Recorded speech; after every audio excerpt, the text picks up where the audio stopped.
Welcome to the Peace Educational Program. The purpose of this educational program is to help you discover your own inner resources, tools for living such as inner strength, choice, and hope, and the possibility of personal peace. The program consists of 10 videos, each focusing on a different theme.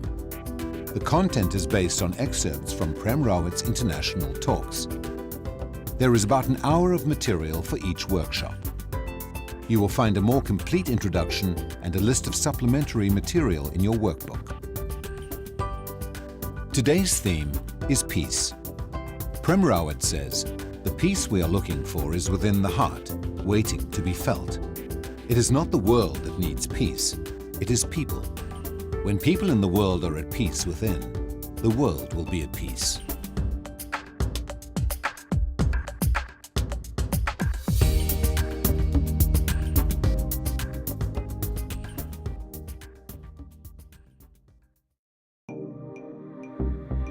There are 6.7 billion people on the face of this earth. What do these 6.7 billion people want? What do they wish every day so that there be peace in their lives? What is peace? I suppose just having a close family, really, and friends along the way. You wouldn't have any wars around the world, there'd be no conflict, wouldn't have any corruption with government, etc. Everyone would be living in harmony. In my opinion, I think peace is a state of mind, unless you're thinking more on a wider scale, on a world scale, whereas might be people not killing other people for their reasons. But yeah, no, I think peace is a state of mind. There is one thing that has never changed on the face of this earth, and that is the true desire for peace that resides in the heart of every single human being.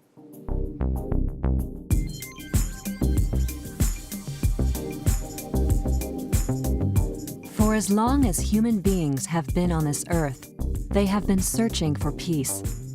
But what does that mean? Is peace just the absence of war? Is it making amends after a long argument? Is it retiring to an island and never having to worry again about money or your position in life? We all say we want peace, but what does it really mean to have it? I think peace is something that everybody should be aspiring to, but I guess peace will be something different to everybody. When there is no war and all our people live in good conditions. I think peace is something that, like, you have a peace of mind, you feel calm in your heart. Peace is kind of intangible like that though, because, you know, I guess you could say that it's freedom from conflict, or I guess you could say that it's freedom from fighting, but I think that without being too wishy-washy, there's this general vibe of peace, and it means being safe, being comfortable, and having that kind of equality. Why peace? Whose idea is it? Is it something that we learned? Is it something that we saw in the sky? Is it something that we saw in the water? Is it something we saw on a leaf? Why? Where does this idea of peace come from? For most of his life, Prem Rawat has been bringing a message of peace and hope to people around the world. Why is this world interested in peace? I think there's a lot of separations between people and where they're from or what sort of money they have, and I think there'd be more peace if people would look past that and recognize each other as, you know, human beings. I think it's probably one of the biggest questions you can ask. I think there's a lot of self-discovery out there that I think a lot of people need to do, and I'm about to start that, I think. I think if we could all realise that we're not that different from one another, even though we look very different, and it appears outwardly that we're different, fundamentally I think we really want the same thing, and that is happiness and love. Regardless of all these differences, The want of every single person on the face of this earth is the same. We look at the differences. This is what we have trained ourselves to see, the differences. You are different because you're this. And some people even say difference is good, and I agree. But just to be different, in the middle of all the differences, to see the similarity, to see the want of every single person, that the demand, the desire for peace is there. The desire for peace transcends every single barrier. Every single barrier. Whether be it a prison,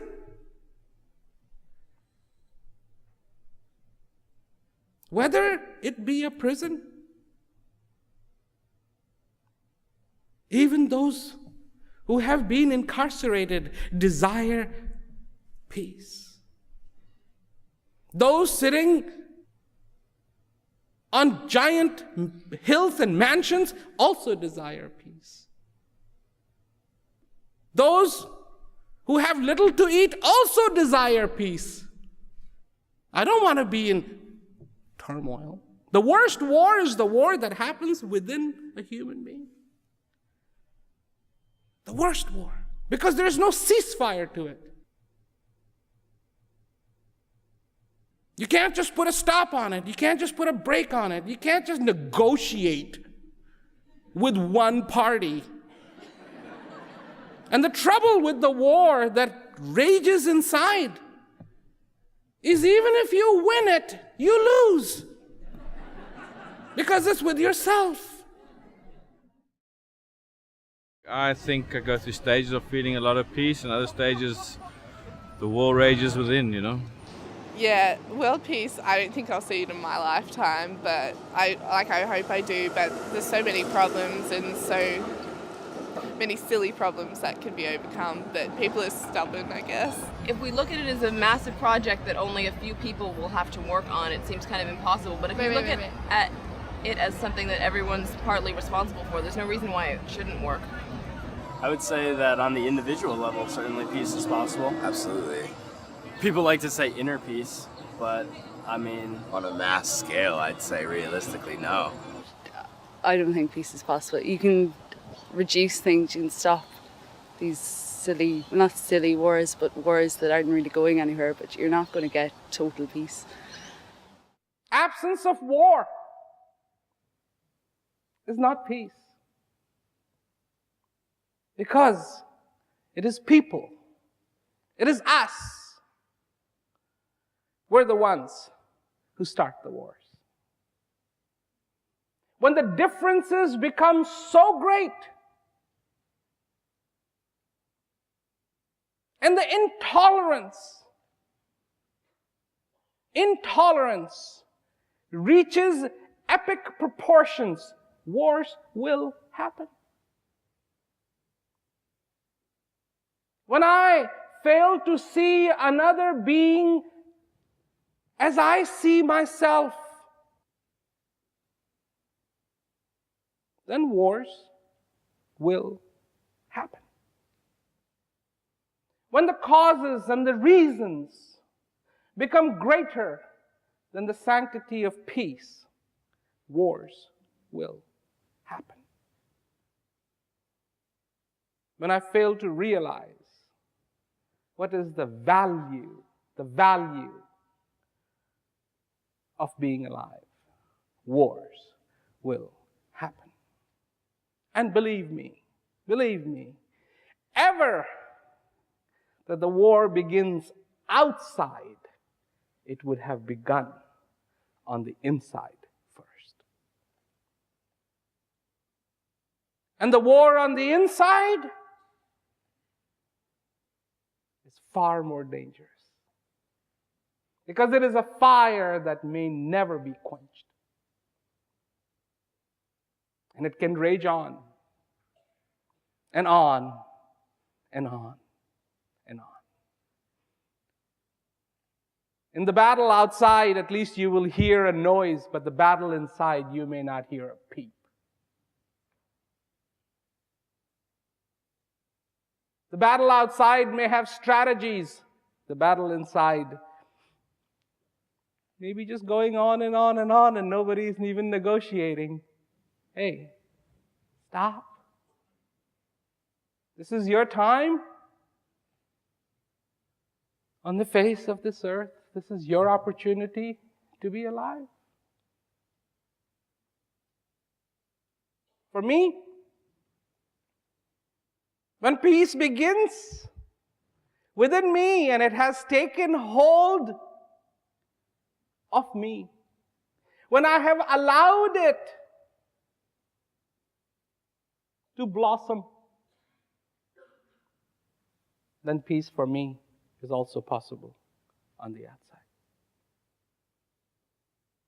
Then peace for me is also possible, a reality, because I have felt it. Over the years, Prem Rawat has spoken to more than 12 million people in over 50 countries. His message, however, has always remained the same, that true peace begins with the individual and can already be found inside each and every one of us. This is what I want to talk about. Because the desire for peace has nothing to do with wealth, has nothing to do with how you live, what you speak, what you have attained, how you think, what you think. But the desire for peace is fundamentally and innately in every single human being. If you understand just this much,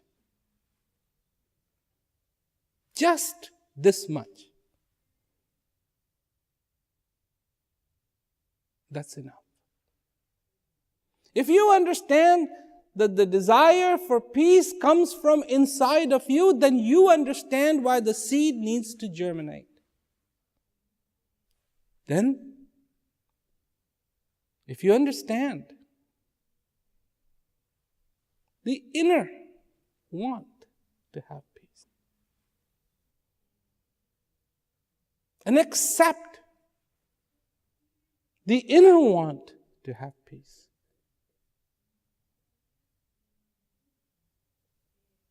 then that is the day your journey towards peace begins. That's the day you take the first step. I think that the search for peace and happiness often leads people into less peace and less happiness, because I think people go looking for it rather than letting it find them. I think that people think it's something that comes from without. It's a program you can do, a course you can graduate from, a religion you can follow, and all those things are very worthy and very good. But if you don't know who you are and what you want, then you're very unlikely to be happy and you're very unlikely to be peaceful, because that stuff comes from inside you. But I think a lot of people, they want this bigger, greater want more than they want physical things. Like on the outer level, everyone wants something. Like they want a new pair of shoes or you want a new TV. But that other want, that one that actually fulfills you, I think that's what people are really looking for. Peace, it's a word we have so much respect for, but in the end it's an empty word. It's up to us to fulfill it, that give it certain meaning, and then it becomes important or it becomes relevant, and then it makes sense.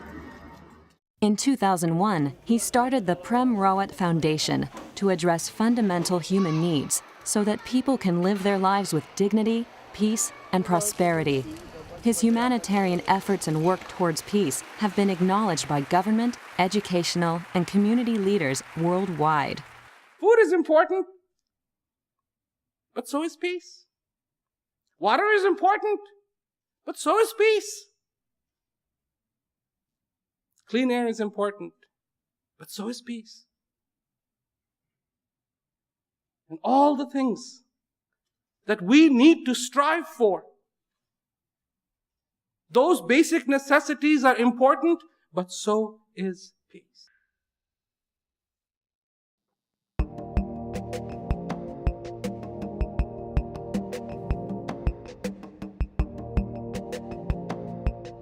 This time is provided to think about what you've just heard.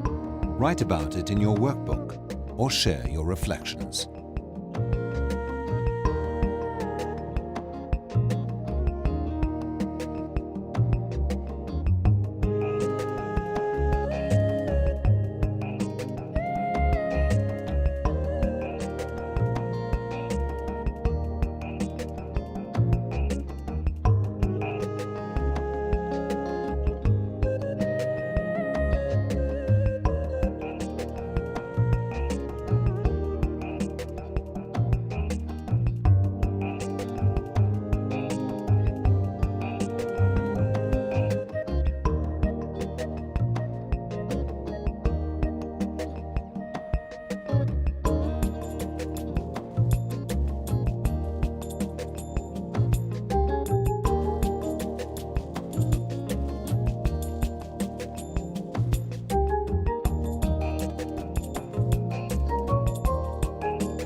Where does the desire for peace come from?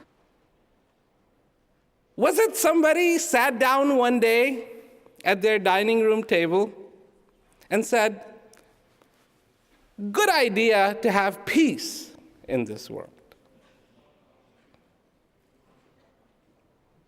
Or is peace innate? And the desire of peace innate to every single human being on the face of this earth? This question, in my opinion, is the pivotal question.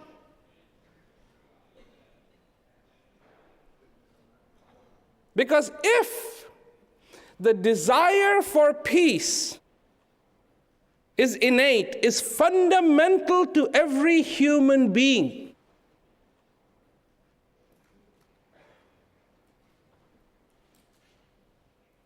like food, like this breath, like sleep, like thirst, like water. If it is fundamental, i.e., without it, we cannot be. Without it, everything is out of balance. If you take a person and you put them in the most beautiful room, incredible sofa, incredible wallpaper, incredible view, but no air, will they enjoy that room?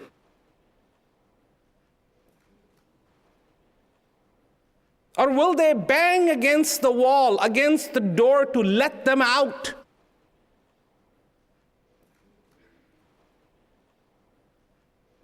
You cannot explain to this person, look, air is a small part. You have the wallpaper, you have the room, you have the sofa, you have a television. Relax, enjoy yourself. I mean, what do you care if there's air in there or not? I mean, you can't see it.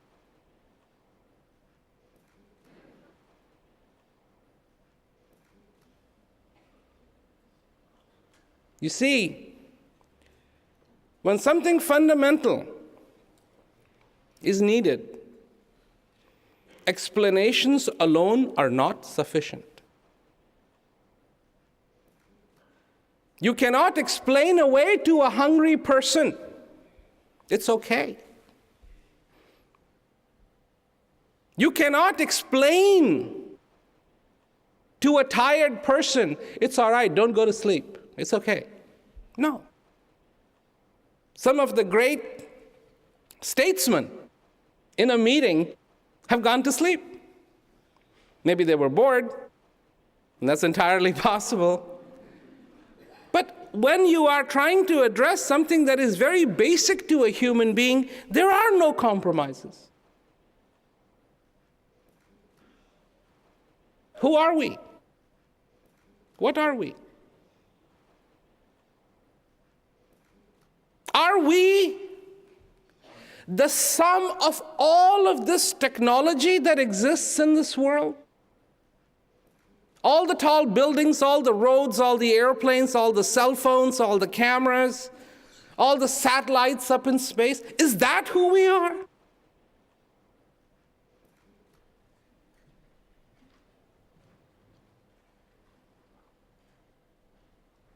The builders of massive ships, bigger and bigger and bigger. Titanic. The ships these days are getting bigger and bigger and bigger and bigger, and they're planning for even bigger ones than you can possibly imagine, with airports on top.